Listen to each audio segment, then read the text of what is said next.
नमस्कार विद्यार्थी मित्रों, हिंदी के क्लास में एकम नंबर 5 शिक्षक के नाम पत्र अंदर आप सभी का स्वागत है। अब्राहम लिंकन इसके कवि हैं। अब्राहम लिंकन के बारे में तो आप जानते हैं, शायद उसके जीवन चरित्र के बारे में ना जानते हो तो इतना तो जानते हैं कि अब्राहम लिंकन वह अमेरिका के राष्ट्रपति थे। इतना तो आप जानते हैं। थोड़ी और जानकारी दें तो अब्राहम लिंकन अमेरिका के केंटक राज्य के हॉडनविले में फरवरी 1809 में एक गरीब परिवार में उसका जन्म हुआ था। देखिए, राष्ट्रपति बने लेकिन जन्म तो उसका एक गरीब परिवार में हुआ था। गरीब परिवार इतना था कि इसके पास पढ़ने के लिए पुस्तक नहीं थे, इसलिए वह अपने स्वप्रयत्नों से विविध स्थानों से पुस्तक मंगवाकर वह पढ़ते थे। देखिए, पढ़ाई की दशा भी देखिए, उसी समय उसके घर पर बिजली नहीं थी और बिजली न होने के कारण ये घर में जो रसोई बनती थी, चूल्हा जलता था, उसी प्रकार उसके प्रकाश में वे पढ़ते। और ऐसी पढ़ाई पूरी करने के बाद वे इलिनॉइस में वकाल का पद संभाला। उसने एक अच्छे वकील बने।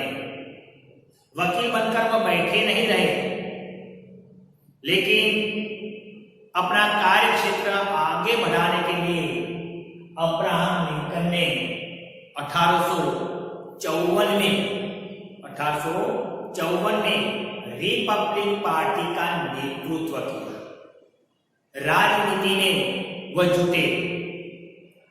रिपब्लिक पार्टी में जुटने के बाद सन 1860 में वह रिपब्लिक पार्टी के अंदर चुनाव लड़के वह अमेरिका के 16वें राष्ट्रपति बने। देखे, एक सामान्य घर का लड़का एक राष्ट्रपति के पद तक पहुंचा। यह कोई सामान्य बाबत नहीं। राष्ट्रपति बनने के बाद अमेरिका को 2 भागों में बांटने से उसने बचाया। इतना ही नहीं, लेकिन देश में अमानवीय गुलामी प्रथा चलती थी, तो अमानवीय गुलामी प्रथा में से अब्राहम लिंकन ने अमेरिका को बचाया।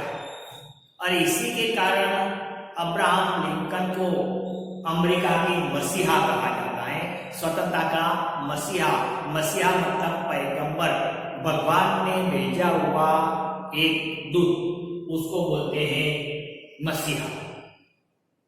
तो इसी प्रकार अब्राहम लिंकन ने यहाँ शिक्षक के नाम एक पत्र, वास्तव में तो गद्य है, लेकिन गद्य का यहाँ हिंदी में पद्य में रूपांतरित कर दिया गया है। इसके अंदर अब्राहम लिंकन ने विद्यार्थियों के अंदर ईमानदारी, विवेकशील, परिश्रम, धैर्य और आत्मनिर्भरता ऐसे सुंदर गुण विद्यार्थियों के जीवन में उतरे। इसलिए अब्राहम लिंकन ने अपने बेटे को ध्यान में रखकर अपने बेटे के गुरुजी को यह पत्र लिखा है कि हे गुरुजी, मेरे बेटे के अंदर ऐसे ऐसे गुण आप इसके जीवन में उतारिए। यह पत्र सिर्फ उनके बेटे के लिए नहीं, लेकिन आज के जमाने में जो शिक्षक मित्र हैं और जो सारे विद्यार्थी उसके अंदर पढ़ते हैं, उन सभी को ध्यान में रखकर लिखा गया है। यह थोड़े समय के लिए नहीं, लेकिन यह लिखा आजीवन चलता रहेगा, क्योंकि ये विद्यार्थियों को उद्देश्य करके लिखा गया एक पत्र। तो देखिए, इस एकम के अंदर अब्राहम लिंकन अपने बेटे को, गुरुजी को, अपने बेटे के अंदर कौन कौन से गुण संचय करने की बात करते हैं। तो हम देखते हैं, पहले पढ़ते हैं कि आदरणीय देखिए, एक राष्ट्रपति होने के बावजूद भी वह एक शिक्षक को गुरुजी से आदरणीय गुरुजी कहकर उसको संबोधित करते हैं, क्योंकि वे जानते हैं कि गुरुजी हैं वह सर्व सम्मानित है। इसलिए संस्कृत में भी कहा गया है कि गुरु ब्रह्मा गुरु विष्णु गुरुदेवो महेश्वर गुरु साक्षात पर ब्रह्म तस्मै श्री गुरुवे नमः। गुरु सर्वसे श्रेष्ठ है। इसलिए एक राष्ट्रपति होने के बावजूद भी शिक्षक को वे आदरणीय गुरुजी से संबोधित करते हैं। कहते हैं कि आदरणीय गुरुजी, सभी आदमी न्यायप्रिय नहीं होते कि हे गुरुजी, यह संसार में सभी प्रकार के लोग होते हैं और ऐसा नहीं कि सभी लोग न्यायप्रिय बने और सभी लोग न्यायप्रिय हो। देखिए, न्यायप्रिय तो एक शब्द है कि जो सदा न्याय को प्रिय मानता है वह, अर्थात जो सदा न्याय करता है वह, जो सदा न्याय करता है वह न्याय। ऐसा नहीं कि इस संसार में रहने वाले सभी लोग न्यायप्रिय हो, कोई न्यायप्रिय हो और कोई न्यायप्रिय न भी हो। नहीं होते सभी सत्यनिष्ठ, क्या है, सच्चाई के प्रति निष्ठा रखने वाला।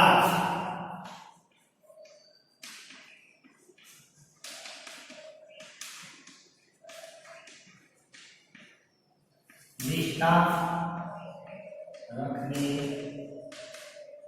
वाला, क्या शब्द बताया, सत्यनिष्ठ।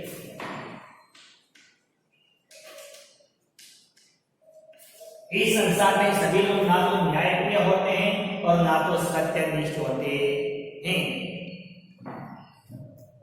मेरा बेटा सीखेगा या कभी ना कभी, मेरा बेटा अभी तो छोटा है, लेकिन ये न्याय के रास्ते पर चलना और सच्चाई के रास्ते पर चलना, वह मेरा बेटा अपने जीवन में यह दो महत्वपूर्ण गुण कभी न कभी अवश्य सीखेगा। मगर उसे यह भी सिखाइए, दुनिया में हर बदमाश की तरह होते हैं एक साधु चरित्र पुरुषोत्तम। मेरे बेटे को यह भी सिखवाइए कि दुनिया में हर बदमाश की तरह के, दुनिया में बदमाश भी लोग होते हैं, पापी लोग भी होते हैं, चोर डाकू डकैती करने वाले भी लोग होते हैं। तो ऐसे बदमाश लोगों की तरह होता है एक साधु चरित्र पुरुषोत्तम। और ऐसे लोगों के बीच में साधु चरित्र मतलब सच्चा चरित्र रखने वाला, उच्च चरित्र रखने वाले लोग भी होते हैं। दो प्रकार के लोग होते हैं, एक झूठे लोग भी होते हैं, सच्चे लोग भी होते हैं, और इसी में हमारी दुनिया आज चल रही है। तो मेरे बेटे के अंदर कभी ना कभी ऐसे सच्चे के गुण भी विद्यमान होंगे। स्वार्थी राजनीतिक होते हैं दुनिया में, देखिए स्वार्थी, निस्वार्थ। इस दुनिया में दो प्रकार के नेता होते हैं, एक स्वार्थी लोग भी होते हैं, स्वार्थी नेता भी होते हैं, और निस्वार्थी भी, राजनीतिक मतलब नेता। कोई नेता ऐसे होते हैं कि चुनाव में जीत जाने के बाद, नेता बन जाने के बाद पहले अपना घर, अपना समाज का भला करना चाहते हैं। और कई नेता ऐसे होते हैं कि चुनाव के बाद अपना सारा जीवन देश को समर्पित कर देता है, अपने परिवार के नहीं, अपने देश के। वे जनता के सच्चे सेवक बनकर रहते हैं। इसलिए अब्राहम लिंकन शिक्षक से कहते हैं कि कई राजनीतिक स्वार्थी भी होते हैं दुनिया में, होते हैं उसी तरह पर जिंदगी निछावर करने वाले नेता भी, और कई नेता ऐसे भी होते हैं कि अपनी सारी जिंदगी देश के खातिर निछावर कर दे। हमने लाल बहादुर शास्त्री के बारे में सुना भी है, पढ़ा भी है कि वे अपना घर का काम करना है तो वो अपने घर की मोमबत्ती जलाते थे, अपना घर का दिया जलाते थे, अपने घर की बिजली जलाते थे। और देश के खातिर काम करना है तो वह देश की ये बिजली जला देते। आज के नेता ऐसा नहीं, आज तो अपना घर का काम करना है तो भी सरकारी गाड़ी लेकर घूमते हैं और सारा खर्चा सरकार में डाल देते हैं। तो ऐसे भी राजनेता हैं और निस्वार्थ भाव से देश की सेवा करने वाले भी राजनेता हैं। होते हैं घात में दुश्मन अगर तो सहायक मित्र भी होते हैं। देखिए एक शब्द आया घात। घात क्या है? घात तो किसी के सामने कार्य करने के लिए तैयार रहना है।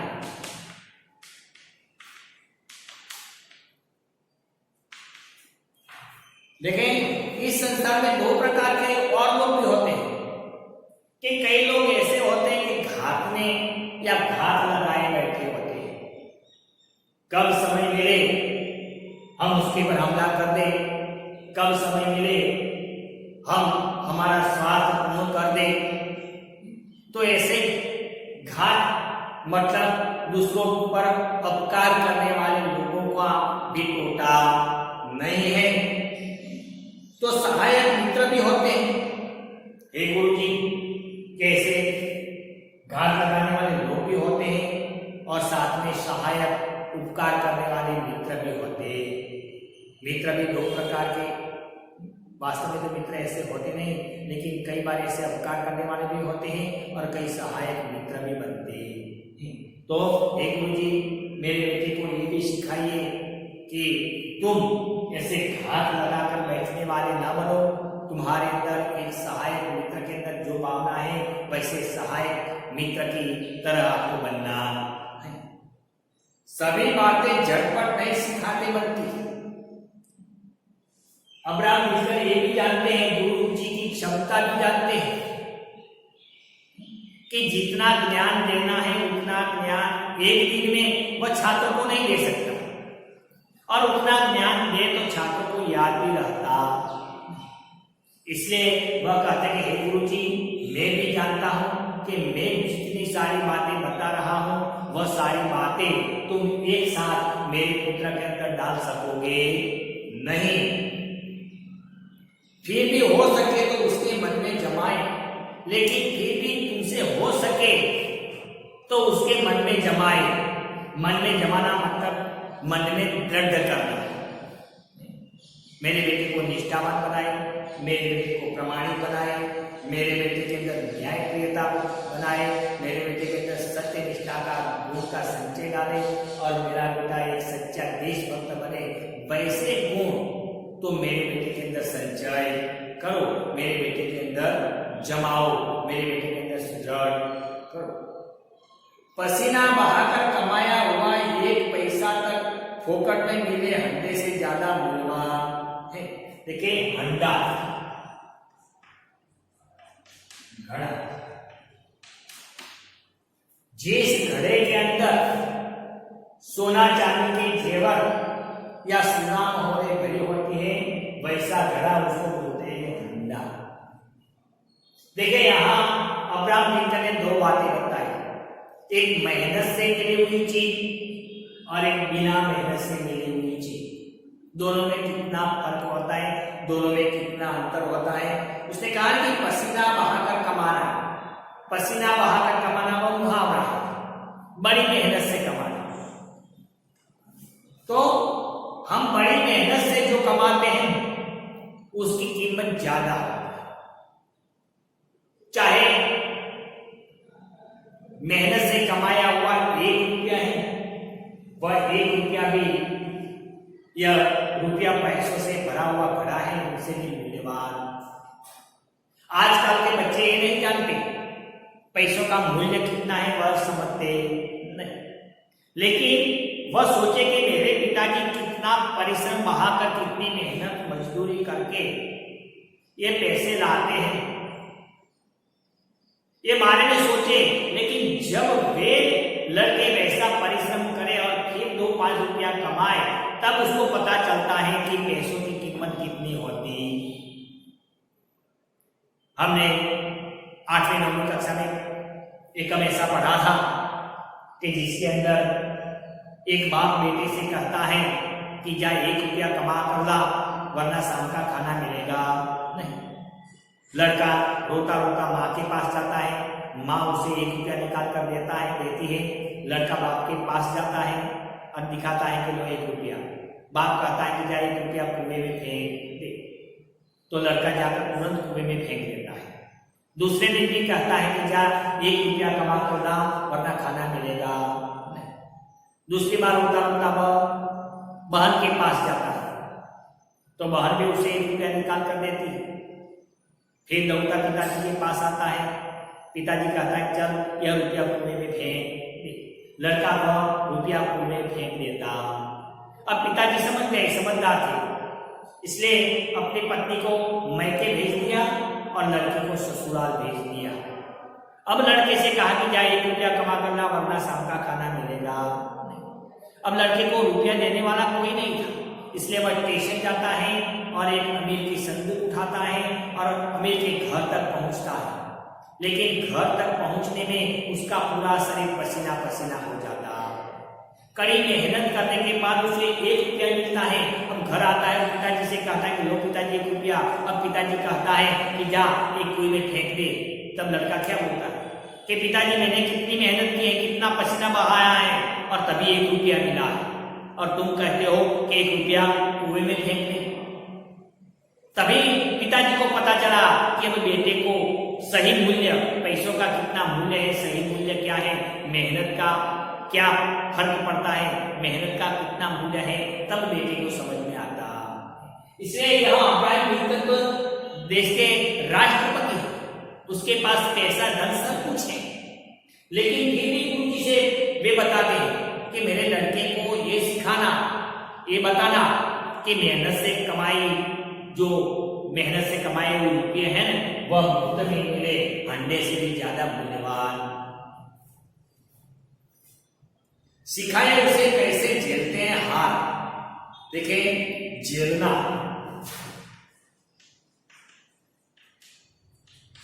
सहना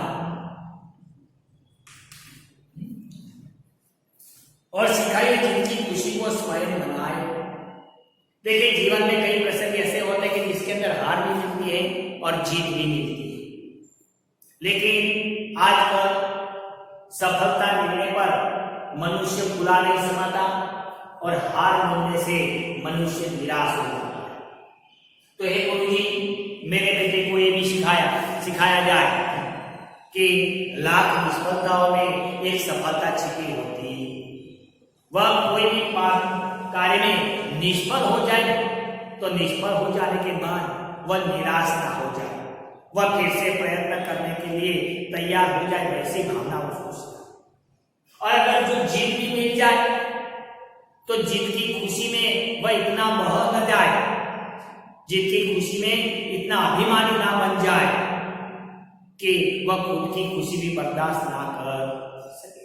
इसलिए जीत की खुशी को सहन करना और हार को पचाना, 1-2 बार मेरे बेटे को तुम अवश्य समझाना। तो मित्रों, यह काम हम यहाँ तक रखते हैं। अब आगे बात क्या बताते हैं गुरु जी, हम अगले क्लास के अंदर देखेंगे।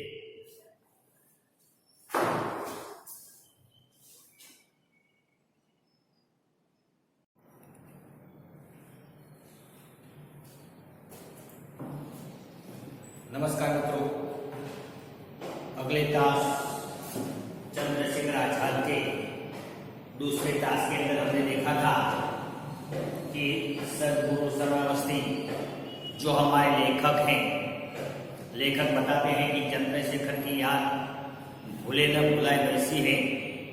उसकी कुछ यादें उसको तरोताजा होती हैं। वे बताते थे भूलने की बात कि भूलना एक बड़ा गुण है और वैसा गुण साधु संतों के सत्संग से मिलता है। आगे भी उसने चंद्रशेखर आजाद के बारे में भी बताया था कि वह आजाद क्यों कहा जाता है, चंद्रशेखर आजाद लेखक के छोटे भाई के मित्र होने के नाते बार बार उसके घर पर आया करते थे।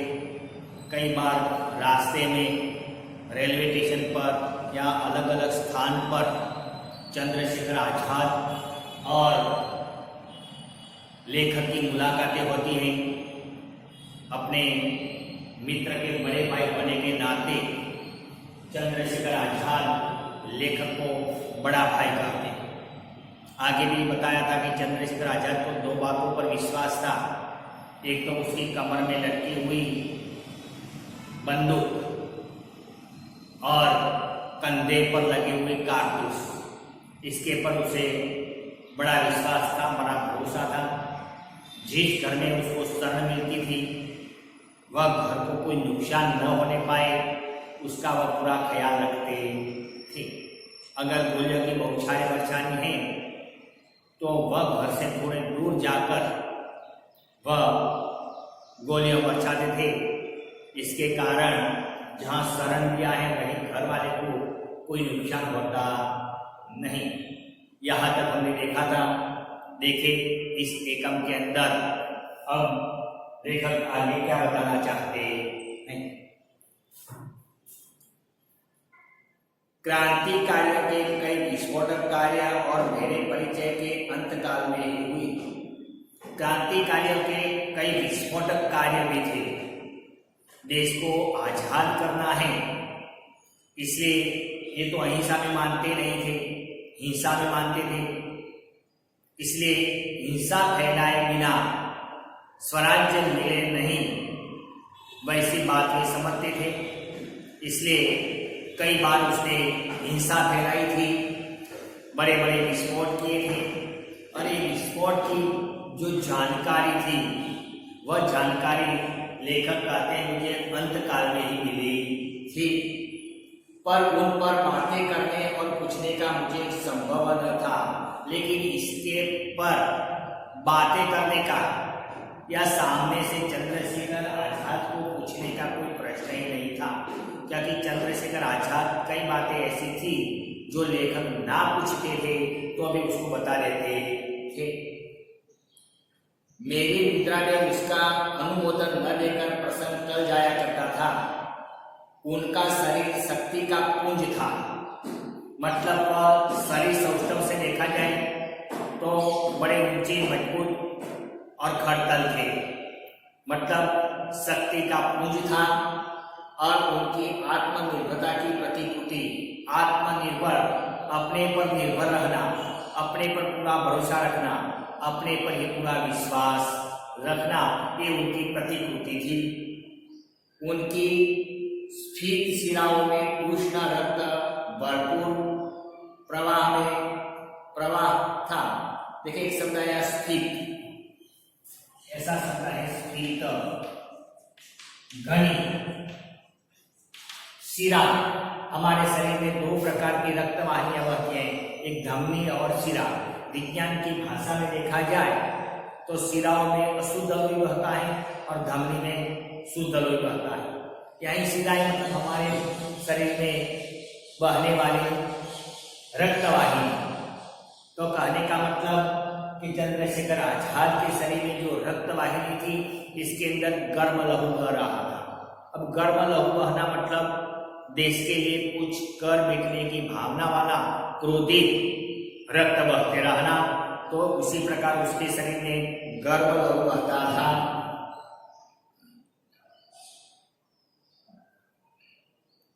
उनके साहस, उनके कार्य की शोभा मुखरता और वाणी की शोभा मौन थी।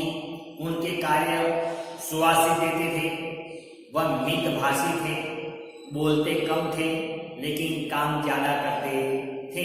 इसलिए चंद्रशेखर आजाद कहा जाए तो मितभाषी थे और उसकी वाणी मौन थी। न जाने कितने रूपों में मैंने उन्हें देखा होगा।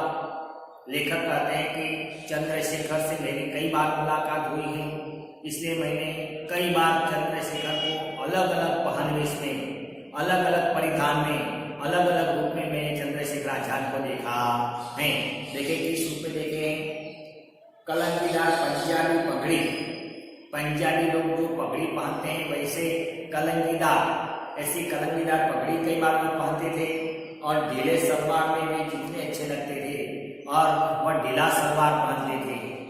सर पर कलंगीदार पगड़ी और ढीला सलवार में वह बहुत सुंदर दिखते थे।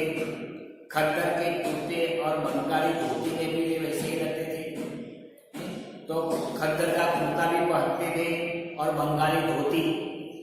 कई बार खद्दर मतलब खादी, जो गांधी जी ने बनाई थी वह खादी, तो ऐसी खादी का कुर्ता और बंगाली धोती, इसमें भी वह बड़े सुंदर दिखते थे। साधारणतया वे खुले गले का कोट और दोनों पैरों के कछोटे से ढकने वाली धोती पहनते थे। मुख्य तौर से देखा जाए तो चंद्रशेखर आजाद खुले कॉलर का कोट और धोती पहनते थे, लेकिन धोती पैरों में से बंधी हो वैसी वह धोती वह खास पहनते थे। मैंने उन्हें सूट और हैट में भी देखा है। सूट और हैट में सर पर टोपी पहनना, जिस प्रकार भगत सिंह टोपी पहनता था गोल टोपी, उसी प्रकार कई बार चंद्रशेखर आजाद भी ऐसी टोपी पहनता था और कोट पहनता था। और पूरे पंजाबी परिधान में भी जो पंजाबी ड्रेस, पंजाबी परिधान, पंजाबी पहनवेश होता है, कई बार मैंने उसे पंजाबी पहनवेश में भी देखा है। हर प्रकार के वस्त्र के भीतर वे खेलते थे। मानो कि इसके अंदर जो भी प्रकार के कपड़े बताए गए हैं, वस्त्र परिधान बताए गए हैं, उन सभी वस्त्र परिधान में चंद्रशेखर आजाद का शरीर मुखरा तथा वह अत्यंत सुंदर दिखते थे। देखिए आगे, कठोर और हिंसापूर्ण संदर्भ के भीतर उनका मुख मक्खन सदृश कोमल मन मैंने अच्छी तरह देखा था। देखिए, हिंसापूर्ण वर्तन, उसका वर्तन तो हिंसापूर्ण है, क्योंकि वे मानते थे कि बिना हिंसा से स्वराज्य प्राप्त होगा नहीं, लेकिन वह हिंसा सिर्फ अंग्रेजों के प्रति थी, हमारे भारतीयों के प्रति नहीं, लेकिन वह हिंसा उनके लिए योग्य थी। तो ऊपर से देखा जाए तो वह हिंसापूर्ण वृत्ति वाले देखते हैं, लेकिन उसका हृदय है वह एक मक्खन जैसा कोमल है, मतलब कोमल हृदय वाले थे। उनकी वीरता में जो उग्रता थी, उसका लक्ष्य राजनीतिक अपराध था और भारत को स्वतंत्र करने की बलवासी आकांक्षा थी। उनके अंदर वीरता, निडरता कूट कर भरी हुई थी। उनकी एकमात्र आकांक्षा, एकमात्र इच्छा यही थी कि वह इन प्रकार से देश को स्वतंत्र करे, देश को आजाद करने की उसकी प्रबल इच्छा थी। उनके साहस में जो ध्वंस की सूचना थी, उनका आलम्बन विदेशियों के पशुबल की अकड़ थी। उनके साहस में जो ध्वंस मतलब विनाश,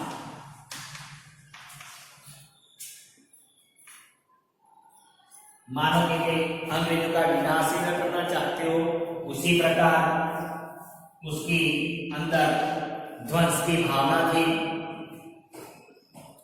अपने देश के जो निरीह प्राणी की क्रांति के मार्ग में आने के कारण नष्ट हो जाते थे, उनके लिए चंद्रशेखर के पास अपार सहानुभूति और छलकते हुए आंसू थे। अब अंग्रेजों के खिलाफ लड़ते थे, देश को आजाद करने चाहते थे, इसलिए उसके रास्ते में कई बार लड़ते समय हमारे भारतीय लोग भी आ जाते थे और ऐसे गोला बारूद के अंदर, बंदूक की गोलियों की बौछारी के अंदर कई बार हमारे भारतीय लोगों की जान भी चली जाती थी, लेकिन वह उसको जानबूझकर नहीं मारते थे, वे उसको जानबूझकर नहीं मारते थे, लेकिन वह मरे हुए लोगों के प्रति चंद्रशेखर आजाद के दिल में, उसके हृदय में पूर्ण भावना थी। पर उनकी सार्वजनिक कार्य पद्धति में दया का दूसरा नाम कायरता। सार्वजनिक पद्धति, हर में जो काम करते थे वही कार्य के अंदर ये दया जो भावना है, वह दया को वो कायरता मानते थे। वे समझते थे कि जो लोग दया करते हैं वे क्रांति कर सकते नहीं, इसलिए हमारे सरहद पर लड़ने वाले जो सैनिक होते हैं उसके दिल के अंदर दया का कोई नाम निशान नहीं होता। क्योंकि उसके अंदर जो दया होती है तो वह दुश्मन को मार सकते नहीं। तो दया हमारे दिल में रखना, उसका दूसरा नाम कायरता है। चंद्रशेखर आजाद वैसा मानते थे। और क्षमा का दूसरा नाम आपत्ति था, और क्षमा करना उसका दूसरा नाम आपत्ति। अगर हमें हमारे शत्रु को क्षमा कर दिया तो वह शत्रु कोई बार हमारे पर आपत्ति भी ला सकता है। वास्तविक जीवन में देखा जाए तो हमने कई बार सुना है कि क्षमा वीरस्य भूषणम, क्षमा वीरों का आभूषण है। लेकिन कई बार ऐसे व्यक्तियों को क्षमा करने से वह व्यक्ति हमारी जानलेवा भी हो सकते हैं। जैसे कि हमने हमारे इतिहास में भी कई बार देखा है कि पृथ्वीराज चौहान ने मोहम्मद गजनी को 17 बार छोड़ दिया था, क्षमा कर दिया था। वह क्षमा करने की बात अच्छी थी, लेकिन 18वीं बार जब युद्ध हुआ तो वही मोहम्मद गजनी ने पृथ्वीराज चौहान को हराया। और फिर पृथ्वीराज चौहान के साथ मोहम्मद गजनी ने क्या किया आप सब जानते हैं। तो इसी प्रकार यही चंद्रशेखर आजाद भी कहते हैं कि क्षमा करना वह मेरे इतिहास में भी नहीं, दूसरा नाम आपत्ति है। देखिए, ईश्वर धर्म और पाप पुण्य विषय विवाद के लिए उनके पास समय नहीं था। ईश्वर धर्म पाप पुण्य या हमारी आत्मा क्या है, परमात्मा क्या है, इसके बारे में वाद विवाद करने के लिए चंद्रशेखर आजाद के पास बिल्कुल समय नहीं था। इस तर्क वितर्कों को वे अवकाश का वाद विलास समझते थे। वाद विलास, तो वाद विलास का अर्थ होता है बातचीत में समय बर्बाद करना। वाद विलास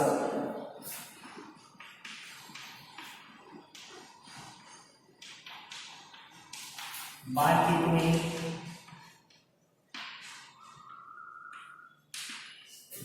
समय बिताना, कि ऐसी फिजूल बातें करने से तो हमारा समय बर्बाद होता है और ऐसी बातों से हमें कोई फायदा होता नहीं। इसलिए पाप पुण्य मोक्ष आत्मा परमात्मा क्या है, इसके अंदर बातचीत करके अपना समय बर्बाद करना, उसे चंद्रशेखर आजाद वाद विलास करते थे।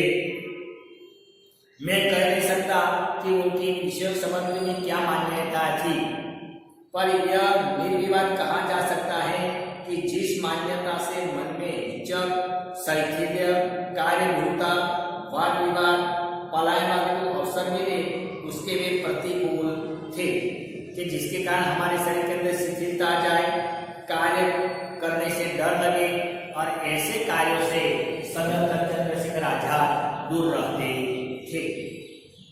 हाँ, पर पाप और पुण्य की अनेकार्थी और आज की व्यापक व्याप्ति को चाहे वह न मानते हो और कदाचित नहीं भी मानते थे, परंतु जीवन की पवित्रता, सामाजिक निर्मलता, वैयक्तिक उज्ज्वलता तथा नैतिक उच्चता के वे बड़े पोषक थे। चाहे वे पाप पुण्य के बारे में माने या ना माने, चाहे वह मोक्ष और हमारी आत्मा परमात्मा के बारे में माने या न माने, लेकिन सामाजिक निर्मलता, वैयक्तिक उज्ज्वलता तथा नैतिक उच्चता के सुंदर गुण उसके अंदर विद्वान थे। कोई यह विश्वास नहीं कर सकता कि हत्याओं को बेधड़क कर डालने वाला, हाथ स्पर्शने इतने कोमल और नागरिक हो सकते हैं। चंद्रशेखर आजाद को देखकर कोई ऐसा नहीं कर सकता कि दुश्मन को बेधड़क मारने वाला, उसकी बेधड़क हत्या करने वाला, इसका हृदय ऐसा मक्खन जैसा कोमल और उसके हाथ नागरिकों की सेवा में उठते हो, वैसा कोई कर सकता नहीं। मैं जब इन पंक्तियों को लिख रहा हूं तब भी उनकी मनोहारी मेरे सामने घूम रही है। लेखक कहते हैं कि चंद्रशेखर आजाद के बारे में मैं जो कुछ पंक्तियां लिख रहा हूं, उसी समय चंद्रशेखर आजाद मेरे सम्मुख खड़े हो, वैसा भास मुझे होता है। कितने अधिक व्यक्तियों में उनकी ममता की जड़ें जमी हैं। बहुत सारे लोग उसको याद करते हैं, सारा देश या सारा देश के लोग चंद्रशेखर चंद्रशेखर आजाद को मान सम्मान की दृष्टि से देखते हैं, यह आज उनके उन्मूलित होने के बाद जाग हो रहा है, ज्ञात हो रहा है। राजनीतिक उन्हें सराहे, राजनेता है वह चंद्रशेखर आजाद को सराहे, मतलब मान सम्मान दे और स्वतंत्रता प्राप्ति का अग्रदूत समझकर उनकी प्रतिमा बनाकर अर्चना करे। हमारा राजनेता है वह राजनेता ऐसा माने कि चंद्रशेखर आजाद हमारे देश की आजादी के अग्रदूत हैं और उसके आजादी का अग्रदूत मानकर उसकी प्रतिमा बनाए और ऐसी प्रतिमा हर एक शहर में जहाँ 4 रास्ता पड़ता हो वैसे स्थान पर उसकी प्रतिमा को रखे और उसकी पूजा अर्चना करे। लेखक हमारे राजनेताओं को ऐसी बात बताते हैं। इतिहासकार अपनी पुस्तकों को उनकी प्रशंसा से सजाए। इतिहासकार जो इतिहास लिखने वाले होते हैं वह कर्तृवाचक है इतिहासकार, इतिहासकार कर्तृवाचक इतिहासकार, तो ऐसे इतिहासकार होते हैं वह भी अपने इतिहासों के पन्नों में चंद्रशेखर आजाद को अमर बना दे। साहित्यिक उन उपन्यास, कहानियां और काव्य की रचना करे और जो साहित्यकार हैं, जो लेखक हैं, जो कवि हैं वह भी उसके ऊपर उपन्यास, नाटक, कहानियां या काव्य की रचना करके चंद्रशेखर आजाद को हमेशा आजाद बनाया रखे। संपादकगण उन पर लेख और टिप्पणियां लिखकर उनके साथी और सहकारी सभाओं में भाषण दे और जो संपादकगण होते हैं वह वर्तमान पत्र में और जहाँ सभाएं होती है वही सभाओं में उसके बारे में भाषण दे। परंतु मेरे ऐसे अलग दिखने वाले किंतु निकट अनुभव करने वाले कर्म क्षेत्रों से कोसों दूर प्राणी केवल धवल कागज पर कुछ काली सतरें खींचने के अतिरिक्त कर ही क्या सकता है। लेकिन मेरे जैसा लेखक एक सफेद पन्नों पर चंद्रशेखर आजाद के बारे में, उसके जीवन के बारे में, उसके कार्य क्षेत्रों के बारे में सिर्फ लिख सकता है, इनसे आगे वो कुछ कर सकता नहीं। इन पंक्तियों को उकसाने वाले भी हैं, वही है उन्हीं की स्मृति तक पहुंचने के लिए उन्हीं की स्मृति को आज की पंक्तियां औरती हैं। चंद्रशेखर आजाद के पास तो हम जा सकते नहीं, लेकिन चंद्रशेखर आजाद के कार्यों को याद करने के लिए, उसके कार्य क्षेत्रों को याद करने के लिए, हमारे देश को चंद्रशेखर आजाद ने देश को आजाद करने के लिए किस प्रकार बलिदान दे दिया उसके भीतर हम झांक सकते हैं।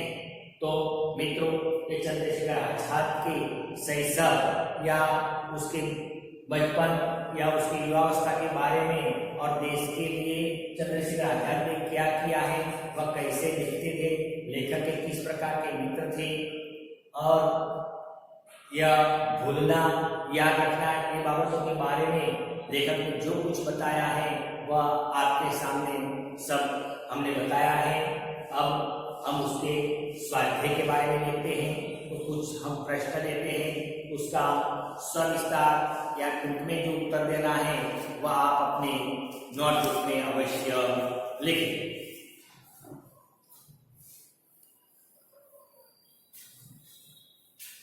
देखिए स्वाध्याय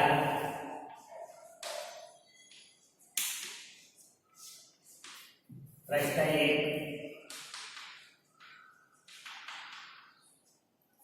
1 वाक्य में उत्तर लिखिए।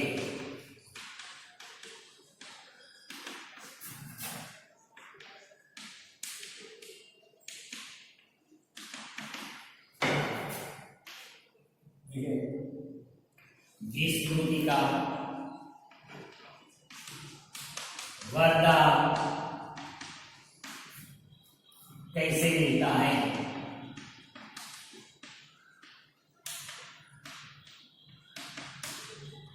दूसरा प्रश्न है, लेखक किसे मन का प्रिय मानता है। लेखक किसे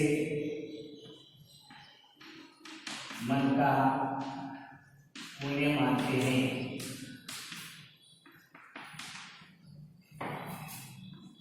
तीसरा है, चंद्रशेखर आजाद को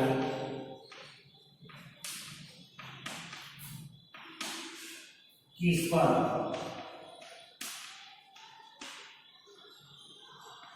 पूरा भरोसा था।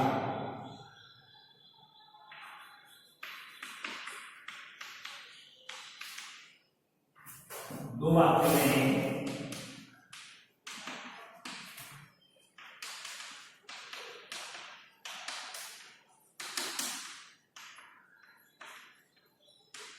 दो वाक्य में उत्तर लिखें। शरीर और मन पर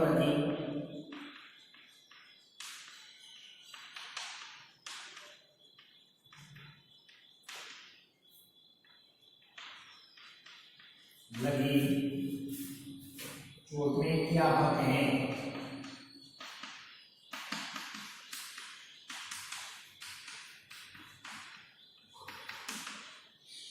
दूसरा प्रश्न है लेखक और आचार्य के बीच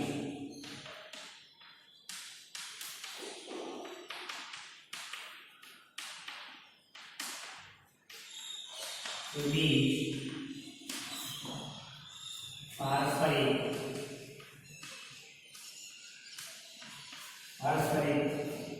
आदर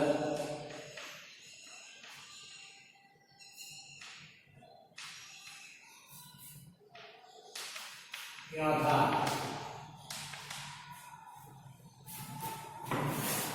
और प्रश्न की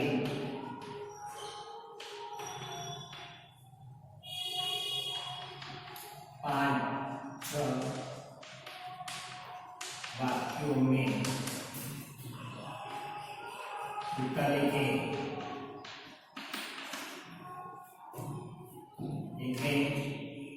जीवन में क्षण की क्या विशेषताएं हैं।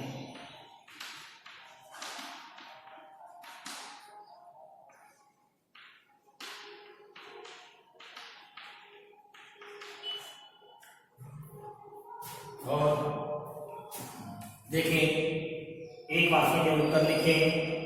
विस्मृति का वरदान कैसे मिलता है। दूसरा है लेखक किसे मन का पुण्य मानते हैं। तीसरा है चंद्रशेखर आजाद को किस पर पूरा भरोसा था। दो वाक्य में उत्तर है शरीर और मन पर लगी चोट में क्या फर्क है। दूसरा है लेखक और आजाद के बीच पारस्परिक आदर क्यों था। और एक पांचवा क्या लंबा प्रश्न है जीवन में क्षण की क्या विशेषता है। तो ये सारे प्रश्नोत्तर अच्छे अक्षरों से अपनी नोटबुक में एकम नंबर 4 में लिखें। Thank you.